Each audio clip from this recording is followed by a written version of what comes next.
বলতে চাইছি যে মাঝখানের এই পর্বেও যেহেতু এই সরকার আসলে শুধু উপদেষ্টাদের তো তারা দায়িত্ব পালন করছেন, কিন্তু উপদেষ্টাদের শক্তির ভিত্তিটা কোথায়?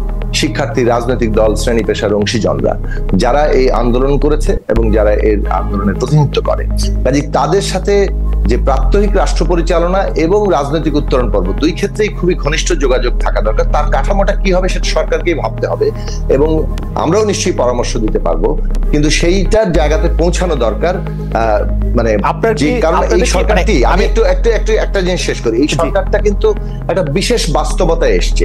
এটার সাথে ওই 2007-08 সরকার, 91 সালের সরকার কিংবা তত্ত্বাবধায়ক সরকার কারোর সাথে কেউ বলছেও না, একটা বাস্তবতা, কেউ বলছেও না যে এটি সেই সরকারের সাথে তুলনীয়। কিন্তু আমার একটি জিনিস জানার ইচ্ছা যে আপনার কাছে কেন মনে হচ্ছে যে সরকার কেন এই সম্পৃক্ততার মধ্যে দিয়ে যাচ্ছে না?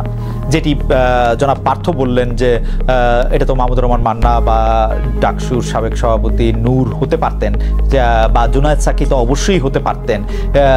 সেটি জুনায়েদ সাকির চয়েস হতে পারে যে তিনি সরকারে যান নাই, কিন্তু আসলে এই সম্পৃক্ততার ক্ষেত্রে সরকারের মানে কোথায় আটকাচ্ছে? সরকার কি করেন? এখন আমি যেটা বললাম যে আশু অনেকগুলো কাজে কিন্তু সরকারের অনেকগুলো পদক্ষেপ আছে, যেমন ব্যাংকিং সেক্টর থেকে শুরু করে আর্থিক খাতে অনেকগুলো পদক্ষেপ আছে যেগুলোর ইতিবাচক জায়গা আছে। আবার অনেকগুলো জায়গাতে এখনো মানুষ ওই তার প্রত্যাশা অনুযায়ী দেখতে পাচ্ছে না, যে যারা এত হাজার হাজার লক্ষ কোটি টাকা পাচার করলো, যারা ব্যাংকগুলোকে ফোকলা বানিয়ে দিল, সেগুলো কিভাবে তারা আসলে জবাবদিহিতার আওতায় আসবে, কিভাবে টাকা উদ্ধার হবে, এই প্রশ্নগুলো নিয়ে আরো অনেক স্ট্রং, কিভাবে টাকা উদ্ধার হবে বা কিভাবে এই কাজগুলি করা হবে সেই সম্পর্কে আমরা একটি কথা যেটি আসলে শিক্ষা উপদেষ্টা বলেছেন শিক্ষকদের সম্পর্কে, যে 500 লোক ভিসি হতে চায়, কেউ পড়াতে চায় না। আমরা এখন দেখছি যে এই সরকারের মধ্যে থেকে অনেক লোকই বাইরে থেকে এসে পদবি যতটা দাবি করছেন ততটা কাজ করতে চাচ্ছেন না। সেই ক্ষেত্রে কি একটি কোনো মন্তব্য করবেন কিনা সাকিব ভাই? আপনাকে দিয়ে আমরা শুরু করি যে আসলে এই সরকারের মধ্যে থেকে যত লোক পদবি চাচ্ছেন তত লোক আসলে কাজ করতে চাচ্ছে না, বা কাজটা কে করবেন তারা যেন জানে না। আমরা আসলে মূল প্রশ্নগুলিতে যেতে হবে। এইগুলি আপনাদের জন্য কমন প্রশ্ন, আপনারা যদি একটু তাড়াতাড়ি এগুলির জবাব দেন। আমি একটা কথাই শুধু এক্ষেত্রে বলবো, সেটা হচ্ছে যে সরকার যে বন্দোবস্তটা তৈরি করেছিল যে তারা রাষ্ট্রের বিভিন্ন প্রতিষ্ঠান, মানে সেটা বিশ্ববিদ্যালয়, শিক্ষা প্রতিষ্ঠান থেকে শুরু করে একেবারে সামাজিক স্তরেও রাষ্ট্রের মূল প্রতিষ্ঠান তো আছেই, সবগুলোর কর্তা ব্যক্তিদেরকে কিংবা তার আরো অংশকে এই ব্যবস্থার সহযোগী করে নিতেছে, লুটপাটের ভাগবাটোয়ারা দিয়ে, যে তোমরা এটার সহযোগী, তোমরা এটার অংশীদার হয়ে যাও, যাতে করে এই ব্যবস্থাটা টিকে থাকতে তারা সহায়তা করে অথবা তারা অংশীদারে পরিণত হয়।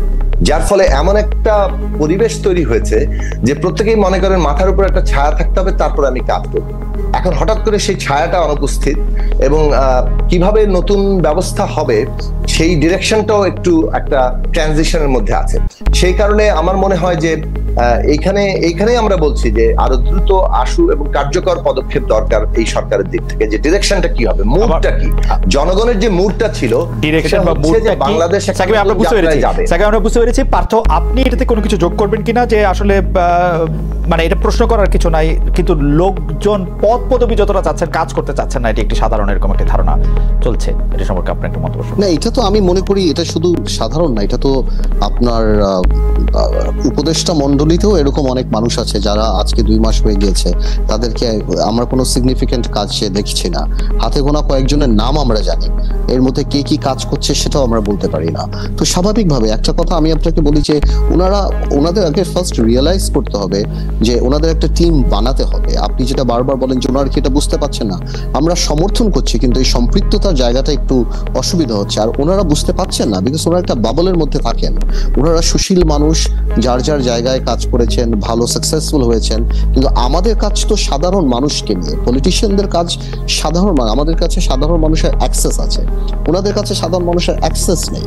তো আসলে মার্কেটে যে কি অবস্থা, সাধারণ মানুষের কি অবস্থা, ওই জিনিসটা জেনে কিভাবে ওটাকে পলিটিক্যালি হ্যান্ডেল করতে হয় ওই সম্পর্কে তো আসলে নয়। যে আমি পুলিশের যে কথাটা বললাম, যে পুলিশকে যদি আপনি রিহ্যাবিলিটেট করতে চান, আগে পুলিশের মোরাল বুস্ট আপনার করতে হবে, আদারওয়াইজ পুলিশ আপনার কাজ করবে না।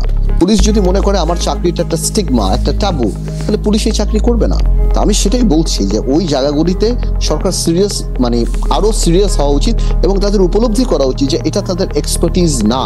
ওনারা হয়তো ওনাদের মন্ত্রণালয় ভালো চালাচ্ছেন কি না চালাচ্ছেন আমরা বলতে পারি না, বাট ধরে নিই ভালোই চালাচ্ছেন, আমাদের সমর্থন আছে, কিন্তু ওনারা যদি আরো বেশি সম্পৃক্ততা বাড়াতো, আরো বেশি সমাজের অন্যান্য মানুষের সাথে কথা বলতো, তাহলে আমার মনে হয় আরো বেটার হতো জিনিসটা। আমরা আরো দুটি প্রশ্ন, আমি একটা লাইন যুক্ত করব পার্থর সাথে, সেটা হচ্ছে যে এই সরকারের যেটা জরুরি প্রয়োজন সেটা হচ্ছে একটা রাজনৈতিক দৃষ্টিভঙ্গি থেকে বিষয় সমস্যাগুলোকে দেখা দরকার, সমাধানগুলোকে দেখা দরকার। পলিটিক্যাল ভিউটা খুব জরুরি। না, সেটা আপনি বলেছেন সাকিব ভাই, অলরেডি বলেছেন সাকিব ভাই, এটা আপনি অলরেডি বলেছেন।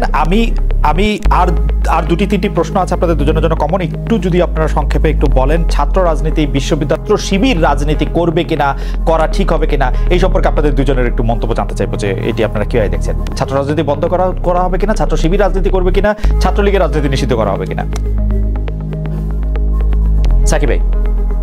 আমি বলবো, আচ্ছা দেখুন, আমার নিজের যেটা ধারণা মানে সেটা হচ্ছে যে বাংলাদেশে যেটা আমরা দেখেছি যে শিক্ষাঙ্গনগুলোতে সরকারি ছাত্র দল একটা পেটোয়া বাহিনী হিসেবে দখলদারিত্বের কাজটা করে, একটা বরকন্দাজ প্রশাসনের সহযোগিতায়, এবং শিক্ষা প্রতিষ্ঠানগুলো যে কোনো সরকার বাংলাদেশ প্রতিষ্ঠার পর থেকে আমরা দেখেছি দখলে রাখার চেষ্টা করে, কারণ ছাত্র আন্দোলনকে তারা ভয় পায়।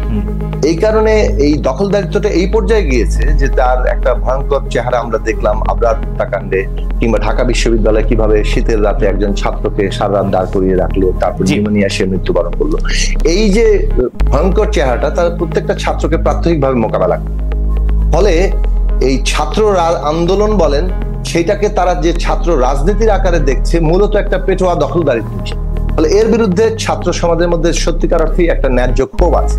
এখন এই ক্ষোভটা কিভাবে সমাধান হবে সেটার দিকে আমাদের মনোযোগটা দেওয়া দরকার। অর্থাৎ প্রাতিষ্ঠানিকভাবে শিক্ষা প্রতিষ্ঠানগুলোতে এমন ধরনের সংস্কার দরকার যেখানে আর কোনো হল এইভাবে কোনো পেটোয়া বাহিনীর দখলদারিতে আনতে পারবে না। সেইটা যদি আমরা নিশ্চিত করতে পারি তাহলে আমার মনে হয় যে ছাত্ররা তাদের নিজেদের যে রাজনৈতিক অধিকার, স্বাধীনতা, সেটার ব্যাপারে তাদের কোনো আপত্তি থাকার কথা না, কারণ তারা তো রাজনৈতিক স্বাধীনতা বুঝতে পারছি। কিন্তু বৈষম্য বিরোধী, তাহলে এই ফর্মুলাতে তো ছাত্রলীগকে নিষিদ্ধ করা দরকার নাই, এখন বৈষম্য বিরোধী ছাত্র আন্দোলনকে নিষিদ্ধ করা দরকার, কারণ ওরা সরকারে না। বৈষম্য বিরোধী ছাত্র আন্দোলন কিন্তু এই দখলদারিতে যাচ্ছে না এখনো পর্যন্ত। তাদের বিরুদ্ধে এই অভিযোগ বললেন যে যারাই সরকারে যায় তারা দখলদারিতে যায়, এটা একটা বরকন্দাজ প্রশাসন আমি বলতেছি এটা একটা ফর্মুলা করতে চেষ্টা করছে, এরকম কোনো অভিযোগ তো না। আপনি বললেন যে এটা একটা ফর্মুলা, সেইজন্য আমি বললাম না। ফর্মুলাটা এতদিন কাজ করেছে, এখন কাজ করছে এই 5ই আগস্ট পর্যন্ত এই ফর্মুলাটাই বাংলাদেশে কাজ করেছে প্রধানত। আচ্ছা, তাহলে আমি বুঝতে পারছি। তাহলে আপনি আমাকে এই তিনটা স্ট্যাকেটো প্রশ্নের যদি আপনি একটু জবাব দিতেন, তাহলে কি ছাত্র রাজনীতি নিষিদ্ধ করার দরকার আছে কি নাই, মানে আপনি কি মনে করেন? আমি মনে করি যে ছাত্র রাজনীতির যে দখলদারি চেহারা সেটাকে মানে কোনোভাবেই আর টিকতে দেওয়া যাবে না। ছাত্র শিবিরের রাজনীতি, সেই দখলদারিত্বের রাজনীতিটা যদি বন্ধ করা যায় তাহলে ছাত্ররাই নিজেরা তাদের রাজনৈতিক স্বাধীনতার ব্যাপারে সিদ্ধান্ত নেবে। ছাত্র শিবিরের রাজনীতি দেখুন, এখন কোন একটা বিশেষ সংগঠনের ব্যাপারে যে আগে যে সিদ্ধান্তের জায়গা ছিল, ছাত্র শিবির, জামাত ইসলামী, এই প্রশ্নে আমাদের অবস্থানটা ছিল 1971 সালে তাদের ভূমিকার প্রশ্ন নিয়ে।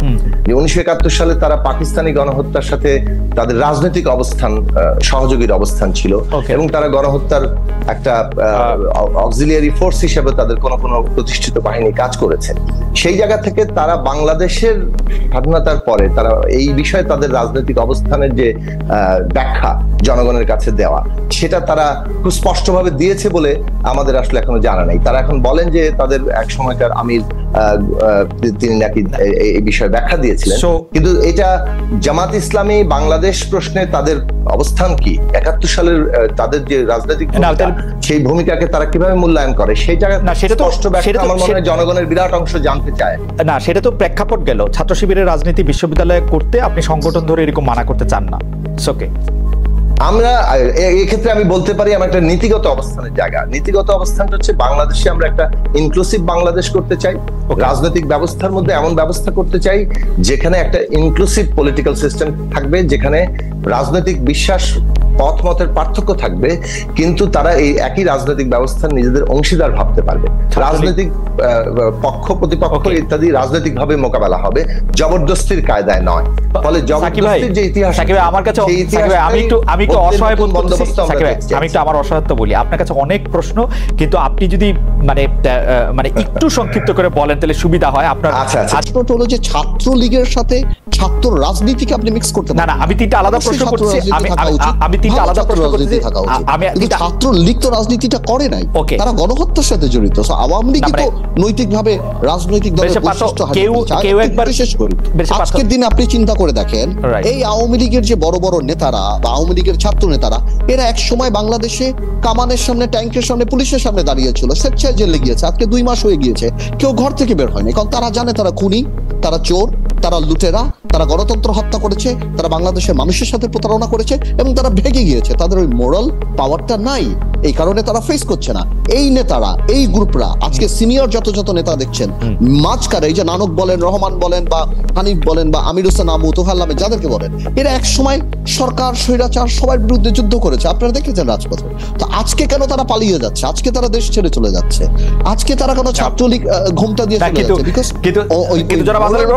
তারা জানে রাজনৈতিক দল না। যারা আদরের রহমান, একটা অফ টপিক, একটা মানে, কারণ এই প্রশ্নটা রিলেটেড, সেটা হচ্ছে যে জামাতে ইসলামীও তো আসলে 1971 সালে এই রকম একটা গণহত্যাকে যারা সমর্থন করেছিল, গণহত্যা যারা করেছিল তাদের সমর্থন করেছে, কিন্তু তাদের রাজনীতি করার ক্ষেত্রে তাদের জোট করার ক্ষেত্রে তো তাতে কোনো বাধা হয় নাই। আপনি খুবই ভালো কথা বলছেন এবং আমি আপনাকে ভেঙে দিই। আমরা জামাতে ইসলামীর জোটের অবস্থা, জামাতে ইসলামের অবস্থানটা প্রথম থেকেই তারা স্বাধীনতার বিরুদ্ধে ছিল।